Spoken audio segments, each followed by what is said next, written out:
Welcome to The Catch Up, a podcast from the Daily Catch where we take you inside the news. My name is Walter Mullen, and I'm the publisher of the Daily Catch. And I'm Emily Sachar, the editor of the Daily Catch. In this podcast, we discuss stories that have appeared in the Daily Catch. We give you insights into how we put the stories together, offer additional observations, and discuss where the stories may be heading as we move forward. Emily, are you ready to catch up today? I'm ready to catch up. And Walter, we have a very special guest. For the first time on our show, we have our new-ish Rhinebeck beat reporter, Eloise Goldsmith. Eloise, welcome to the Catch Up. Thank you. Glad to be here. Great. So, Eloise, today we're going to talk about two Rhinebeck topics, both in the news. And I want our readers and listeners to hang in because Eloise is actually going to break some new news on these stories. So the topic that we first are going to discuss is parking. Doesn't sound like a scintillating topic, but it has somehow been a very important and hotly debated and discussed topic in Rhinebeck. So Eloise, tell us, what was the problem that the Rhinebeck Town Board was trying to address with the latest news in the parking area? Yeah. So right before Thanksgiving, the town of Rhinebeck passed a local law, which did a couple of things. It enacted seasonal parking. It empowered the highway superintendent to tow cars, but it also created this legal framework for them to adopt parking and traffic regulations in future. And they did this because previously, Rhinebeck had no codified parking and traffic regulations of its own. It had never passed a local law giving its highway superintendent and the law enforcement that it contracts with the ability to regulate parking and traffic. When we say codified, a local law needs to be sent to the Secretary of State to become official. Instead, what Rhinebeck leaders found is, going back through records, that this codification step had never been taken. So this local law fixes that problem. And if you go in Rhinebeck's code online, the traffic and parking section is completely blank. So that will change soon, but there's nothing there. That's really crazy. So just a couple questions. You said it was going to begin to enforce or pass laws around seasonal parking. What is seasonal parking? What does that mean? So seasonal parking is from November 1st through April 15th. Many towns have this. Mm-hmm. And there's seasonal parking signs up around Rhinecilff, which is where if you're parking on the street in the town of Rhinebeck, you're probably parking in Rhinecilff. There's seasonal parking signs up. Now, with this new law, seasonal parking is the law of the land. You can get a ticket, you can be towed if you violate those laws. But what is seasonal? Why do we need special parking for a specific season?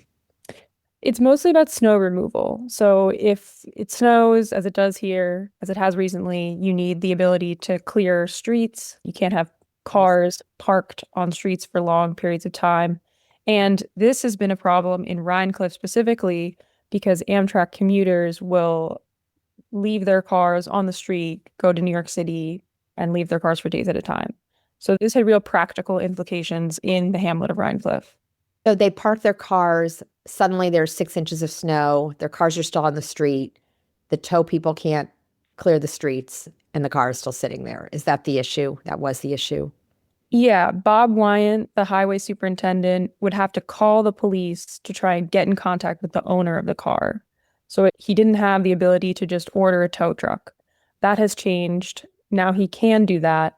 So that's the switch that we have now. Wow. Okay. And you mentioned that there was this problem with codification of laws. And I think you said that the town had not sent these laws to the Secretary of State. We don't mean the Secretary of State in Washington. We don't mean Marco Rubio or whoever was in that position. We mean the state, right? The Secretary of State. Yes, the New York Secretary of State, exactly. Got it. Okay. So Eloise, what did this lack of parking regulations mean in a practical sense? And was parking ever enforced? Were they giving tickets anyway? It's a little moot now because there are, as of Wednesday, December 10th, very comprehensive parking regulations in place. Mm-hmm. But it's a little murky what this meant for past enforcement. The leader of the town of Rhinebeck, the town supervisor, has said it would have been up to a court to decide whether or not the regulations were enforceable, whether or not if you challenged a ticket, it would have held up. The Rhinebeck Village Police Department, Sergeant Dunn, that police department has a contract with the town of Rhinebeck. Sergeant Dunn said that when officers were on patrol, they would give out tickets in Rhinecilff. The town court justice, Lisa Rubenstein, said in her 4 years on the bench, she had never encountered someone challenging the validity of a parking ticket. So what was enforceable previously, we may never know, but the line that we have from the town supervisor is it would have been up to a court to decide if they were enforceable. Got it. I used to love to contest parking tickets when I got them in New York City. I came up with all sorts of defenses. So I would have been one of those people challenging, even though I probably wouldn't have known that, in fact, there weren't even really, truly codified laws. So they're lucky they didn't have to deal with me. So I think you explained this, but why did this problem happen in the first place? You said it was just because they did pass the laws, or how did that go down in the past? So what I've been told is that when they opened the books, they found many regulations. They found that past town boards had passed regulations. And if you drive around Rhinecilff, there are many signs up. But this step of passing this local law and sending it to the New York Secretary of State, that's the step that was not taken. Got it. Okay, and how did they discover this problem? It all came about because they wanted to pass a comprehensive parking plan for the Rhinecilff hamlet, which, as we've been talking about, is really where this lack of codification has practical implications. So when they wanted to pass a plan, they said to themselves, well, what do we have on the books? And then they opened the books, and this is what they found. Wow. Do we know anything about what they felt the moment they discovered that? Like, were jaws dropping, or we weren't there, of course, but do we know how they reacted? This is from the town supervisor. I don't know exactly how she reacted, but she did say that what they found was very tangled. That's the word that she used. So in addition to nothing being, officially codified, it was also sort of a messy web. So in addition to solving this codification problem, this new local law also really cleans things up. Okay, great. And Eloise, explain to our listeners where exactly, other than Rhinecilff, I get it, we're talking about, does this affect parking in the village of Rhinebeck? I mean, the town of Rhinebeck's pretty big, but this does not affect the village, which has its own separate parking regime, and it does not affect state and county roads. So a lot of the roads we're driving on often in the town of Rhinebeck, 9G, Route 9, it does not impact those roads. It is only town roads, and many people, have driveways. So it really is in Rhinecilff where people are parking on the street, and this has practical implications. Okay. And I know also when we ran one of your stories on this, Eloise, I drove around and I found this real motley hodgepodge of signs, some of which didn't even really look like they were made by a town or a municipality. They looked like they were made by local people, like don't park here. There were some funny tags under some of them. Are those going to come down, do you think, or will those still remain up there? So Chad Kleisch, who is the town board member who lives in Rhinecilff, said that he's meeting with the highway superintendent to figure out signs this week. So new signs will go up. In terms of the funny signs that exist now, I think that this is really a rabbit hole. We could have really dug deep into why these signs came up. Some of them are completely faded. I was also driving around. Many of them don't match. They have different fonts or different colors. So it's tangled, as I said. But yeah, why that one sign, why some of them appear more official and some of them less so, I don't know. Yeah, well, hopefully drive by there and it'll look like a very official system in a few weeks. And the parking laws went into effect this week, right? Right after they passed the new regime, as you're calling it. Yeah, so the new parking regulations are in effect as of Monday. Okay, fantastic. Well, that's not the only piece of news that we've had in Rhinebeck this week. Let's talk now about the tree and the menorah. And this, of course, story comes with the backdrop that we don't have Sinterklaas this year because the founder and creative director and brilliant machine behind it felt there was not enough time to put it together. But tell us then, if you would, Eloise, what has actually been going on with both the tree and the menorah, and take them, I guess, one at a time, if you would, for our listeners. Yeah. So a bit of history. The holiday tree in Rhinebeck Village was historically located in the Rhinebeck Bank parking lot. And it was put up by the Chamber of Commerce. And there was a full holiday celebration. So non-governmental entity putting up a tree on private property. And this predates me, but the mayor last night was saying that in those days, it was a pretty robust celebration. And what happened a couple years ago is the holiday tree moved from the Rhinebeck Bank parking lot to the Doughboy Park, which is municipal property. It's across from the village fire station. And another group, a 501c3 called the Holiday Tree Committee, took over putting up the tree and also putting on a celebration around the tree. Last year, however, there was a pretty big dust up where members of the Holiday Tree Committee wanted to put a permanent tree in Doughboy Park to replace a dying tree.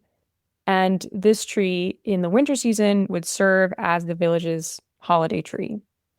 Some village residents felt it's too sacred of a place to house a permanent tree because it's also a veterans memorial.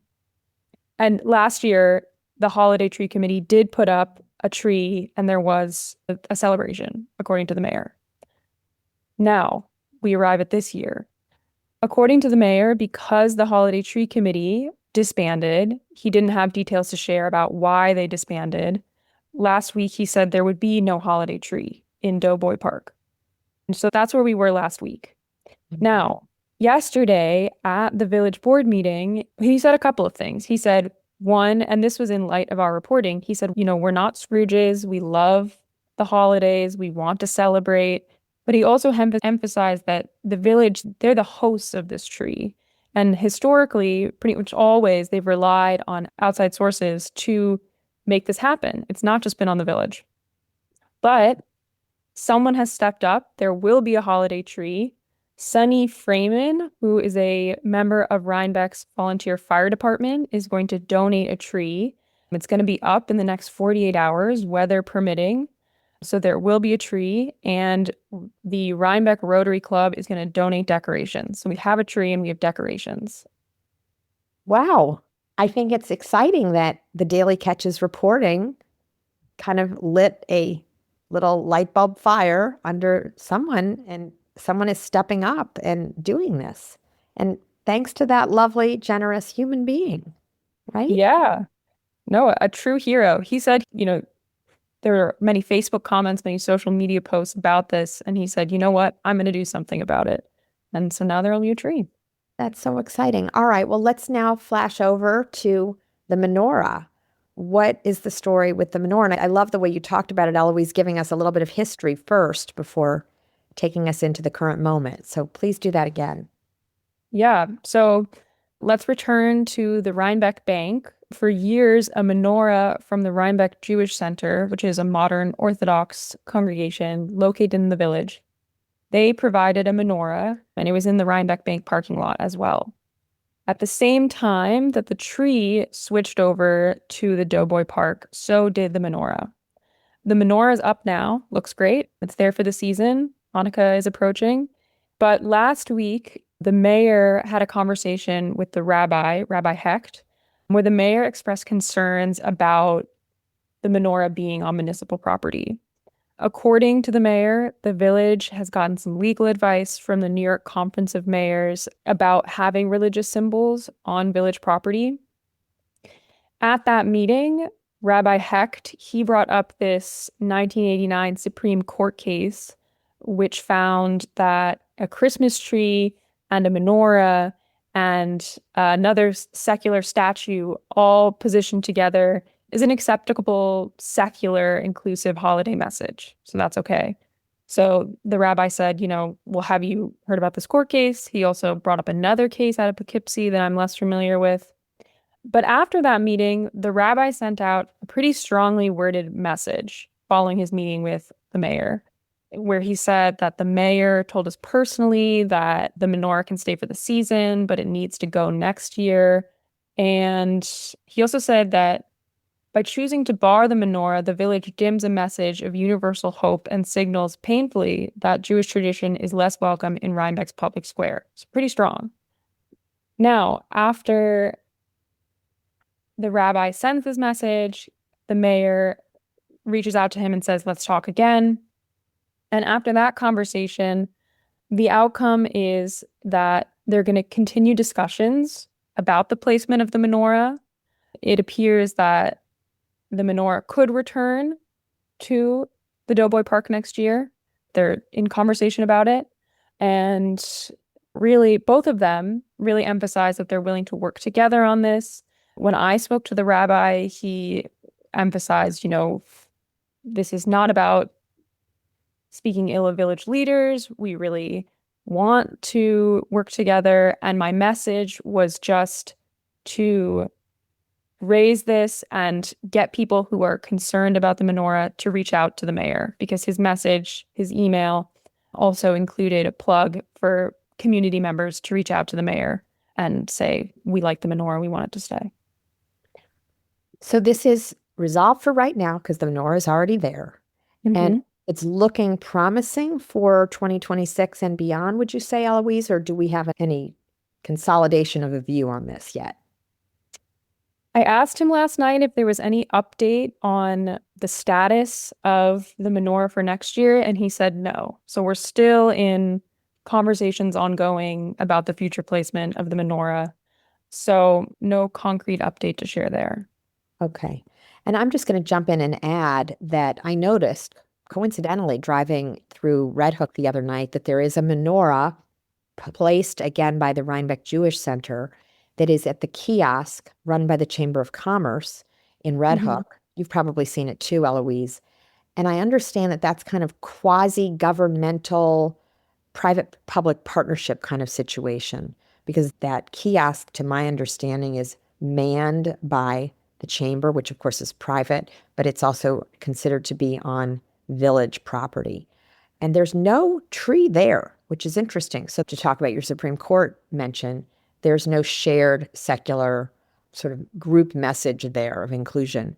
But the Red Hook Christmas tree or holiday tree was lit last week by the Chamber of Commerce at an event right across the street from the corner counter.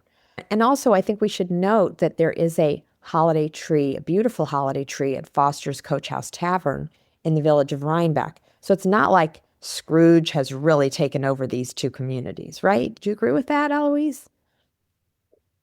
Yeah, I agree with that. And I think there are many things that happened this year which meant fewer celebrations in the village, and you can't lay that at the feet of village leaders. So Sinterklaas, which we mentioned, for example, not happening in its previous form. I mean, it's not really, the village was host. It's a separate group. It's separate. So yeah. And tell us, I heard through the rumor mill that there's an update coming from Jean Fleming. Yes. So last night at the village board meeting, there was a special request from Jean Fleming's organization, the exact name is escaping me, to hold an event on December 20th. It's going to be 2 hours long and is for children. It's called Polar Bear Dances. And it's going to feature the Sinterklaas polar bear and a band. And it's going to be in the Foster's parking lot. What do we call it? Like Sinterklaas Mini?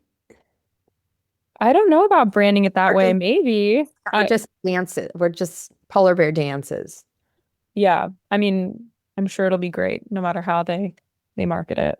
That's lovely. That's great news, because as our publisher, Walter Mullen, was just telling us before we began to tape the show, merchants really relied on Sinterklaas. It's a big day for them. So hopefully some little dancing polar bears will bring some additional foot traffic to the central business district of Rhinebeck.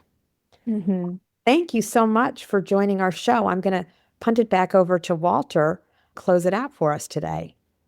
Eloise, thanks so much. I do just want to pull back the lens a little bit. I think the way people are feeling about the lack of these events in Rhinebeck is just sad. I've talked to merchants, I've talked to people, and they just feel kind of sad that there hasn't been some kind of holiday event. So there's kind of a feeling of a void, I think. And then you compare this to Red Hook, where, as Emily said, they had the tree lighting last week that was very busy, and the Festival of Lights in Red Hook, which has become a really popular little parade, that takes place this weekend. So Red Hook seems to be killing it, while Rhinebeck seems to be sort of, I'm going to use the word floundering as to what to do. So hopefully it's going to get resolved. Yeah. Mhm. So Eloise, great job. We like to close out the show by asking a question. And today I'm going to ask the question of you, since we have you here. You're now about 4 months on the job being our Rhinebeck reporter, and we love having you as part of the team. Tell us what it's been like firsthand, coming to the community, getting to know Rhinebeck, getting to know your beat. Just briefly, how do you do it? What's been the most gratifying part of it? What's been the most challenging part of it? I've really enjoyed covering Rhinebeck. It has amazing characters. I feel like I am in a Tolstoy novel. It's so much fun. And it's really great to get to break news all the time. I feel like I'm very on top of my beat. I really know town and village leaders, which is great. And I get to cover a bit of everything, and it's always exciting and it's often dramatic. And what more could you ask for? Wonderful. Wonderful. I love always exciting and always often dramatic. And Small towns can be as dramatic as big public, big national government. Mm-hmm. Great. Well, thanks so much. This concludes our episode of The Catch Up. If you like our broadcast, please be sure to subscribe or follow us on your favorite platform, and you'll be notified every time we drop a new episode. Thank you to Matty Rosenberg and Jen Hammoud at Radio Free Rhinecilff for their help producing today's show. And thank you to Esther Martell for her help with editing. Emily, I love nothing more than catching up with you and Eloise. It's been great, Walter. We'll have another show for our listeners next week.